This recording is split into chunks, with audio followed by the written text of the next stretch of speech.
کرنے کے بعد قرآن اٹھاتا تھا اور آنکھ بند کر کے انگلی جس لفظ پر پڑ گئی وہی نام رکھ دیا۔ ہم نے بچپن میں دیکھا ایک بچے کا نام تھا ففروا الی اللہ، ایک بچے کا نام تھا حل ینظرون، اور ابھی میں نے بہت جلد تک دیکھا کہ بہت ساری بچیوں کا نام تعز من تشاء و تذل من تشاء، منتشا پر انگلی پڑ گئی، بچی کا نام ہو گیا منتشا۔ جتنے میں نے جنرل اسٹور دیکھے اسی بچی کے نام پر جنرل اسٹور ہے، منتشا جنرل اسٹور۔ یہ والدین کی ذمہ داری ہے، یہ اگر خود سمجھ سکتے ہیں تو خود سمجھیں، نیٹ سے دیکھ سکتے ہو تو نیٹ سے دیکھیں، علماء سے پوچھ سکتے ہو تو علماء سے پوچھیں، آپ پوچھ کر کے صحیح نام دیں۔ نام کے اثرات پڑتے ہیں، بڑے اثرات پڑتے ہیں۔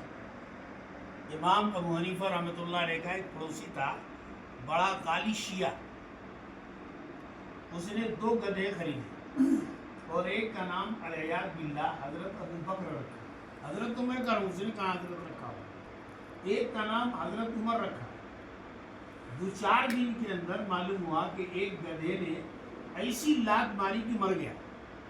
امام صاحب نے کہا دیکھو تحقیق کرو، اسی کو مارا ہوگا جس کا نام عمر ہوگا، اور چنانچہ اسی گدھے نے مارا تھا جس کا نام عمر رکھا گیا۔ نام کے اثرات پڑتے ہیں۔ تفصیل کا موقع نہیں ہے، میں اس پر بڑی تفصیل بیان کر سکتا ہوں۔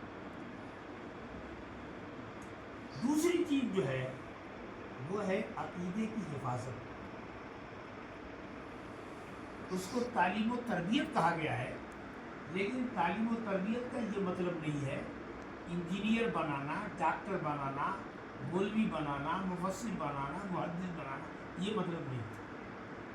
یہ بنائیے، محدث بننا بھی فرض کفایہ ہے۔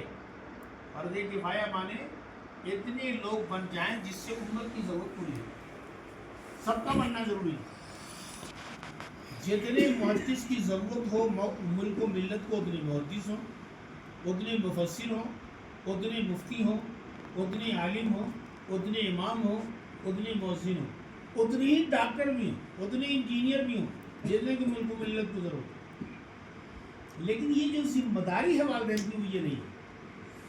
والدین کی ذمہ داری کیا ہے؟ بچے کو مومن بنانا، عقیدہ سکھانا، اسلامی زندگی سکھانا، اسلام کی چیزوں کو سکھانا، اسلامی روایت کو سکھانا۔ یہ سکھانا اللہ ایک ہے، اللہ کا کوئی نہ ذات میں شریک، نہ صفات میں شریک، نہ حقوق میں شریک، شریک ہونے کا کوئی مطلب نہیں۔ محمد رسول اللہ صلی اللہ علیہ وسلم رسول ہیں اور آخری رسول ہیں۔ آپ صلی اللہ علیہ وسلم کے بعد کسی مخلوق میں کوئی نبی نہیں آئے۔ جو نبوت کے ڈاکو ہیں ہرگز ہم ان کی تائید نہیں کر سکتے۔ اور بقیہ جو چیزیں ہیں چھوٹی چھوٹی کتابیں ہونا چاہیے عقیدے کی بحث میں۔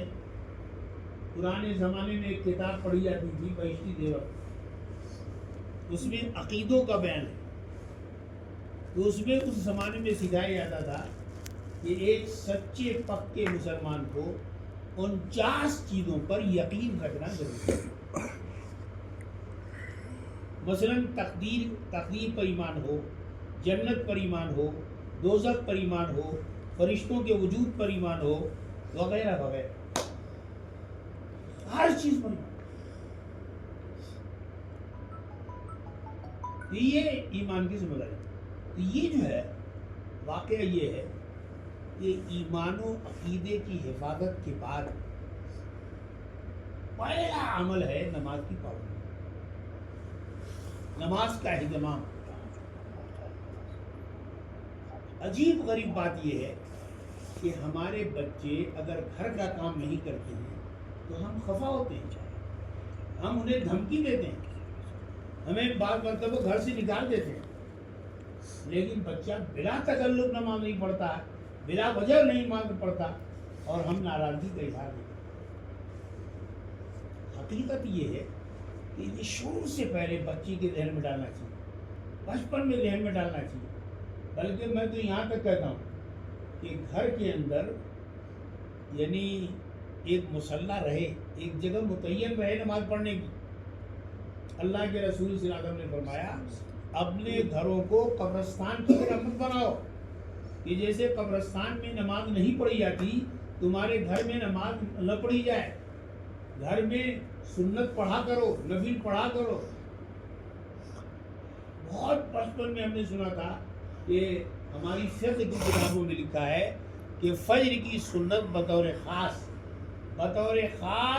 گھر میں پڑھ کر کے مسجد میں آنا زیادہ ثواب کی چیز۔ بعض ایسے علماء رہے جو کہتے تھے کہ بعض نمازوں کے تعلق سے کہتے تھے، بعض سنتوں کے تعلق سے کہتے تھے کہ وہ تو گھر ہی میں پڑھنا ضروری ہے۔ اب علماء نے خاص طور سے تھوڑا سا توجہ دلائی ہے کہ اس لیے کہ گھر میں پڑھنے میں بعض مرتبہ سستی ہو جائے گی، اب بعض مرتبہ بعض ایسے لوگوں کی تائید ہو جائے گی جو سنت کے قائل ہی نہیں، اس لیے مسجد میں پڑھنا چاہیے۔ تو بہرحال میں یہ عرض کرنا چاہتا ہوں کہ اگر بچپن سے یعنی بچے دیکھیں گے مصلی بچھا ہوا، ابا اماں کو نماز پڑھتے ہوئے دیکھیں گے، گھر میں قرآن رہے گا، بچے قرآن کو سنیں گے، تو پھر جو ہے یہ بچوں کا ایمان بنے گا، ایمان مضبوط ہوگا۔ اب ہمارے گھروں سے قرآن غائب ہو چکا، مصلی غائب ہو چکا، اور شریعت غائب ہو چکی، دین اور دینداری غائب ہو چکی، اس کا نتیجہ بچوں پر منفی اثر پڑا۔ اس لیے ہم کو اپنے بچوں کے ایمان کی بڑی فکر کرنا چاہیے، عقیدے کی فکر کرنا چاہیے، نماز کی فکر کرنا چاہیے، روزے کی فکر کرنا چاہیے، اور زکوٰۃ کا مسئلہ بھی سمجھانا چاہیے، اور یہ بھی سمجھانا چاہیے کہ اسلام کا ایک رکن حج کرنا بھی ہے، اور یہ بھی سمجھنا چاہیے کہ دین جو ہے اور بھی بہت سارے کاموں کا نام۔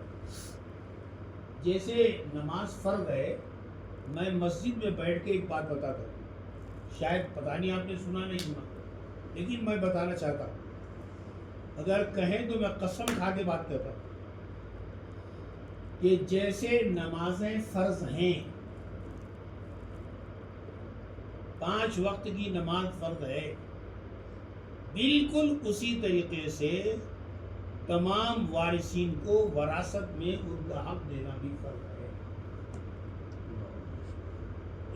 نماز کا منکر اگر مسلمان نہیں ہے تو وراثت ایک ہے ترک کرنا اور ایک ہے منکر ہو جانا، ماننا ہی نہیں، ہم نہیں مانتے۔ وراثت کا منکر مسلمان نہیں، تو اس لیے ضرورت اس بات کی ہے کہ ہم کو بہت زیادہ فکر، مسجد کی فکر ہو گئی، مسجد بڑی عالی شان ہو گئی، لیکن اب ہم کو یعنی اپنے ایمان کے ساتھ، اپنے عقیدے کے ساتھ، اپنے نماز کی پابندی کے ساتھ اپنے بچوں کی فکر کرنا چاہیے۔ ہماری زندگی تو گزر گئی، اور واقعی یہاں کے جو حالات ہیں جو تبدیل ہو رہے ہیں، ایسے تبدیل والے حالات میں بچوں کی ایمان و عقیدے کی فکر زیادہ ہوگی، اور صرف ایمان و عقیدہ نہیں، پوری تہذیب، بالکل مسلمانوں کا انداز، مسلمانوں کے جینے کا طریقہ، ایک ایک چیز ہونا چاہیے۔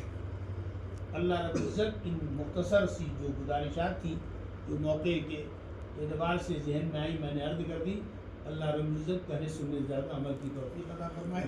وآخر دعوانا ان الحمد للہ۔ اعوذ باللہ من الشیطان الرجیم، بسم اللہ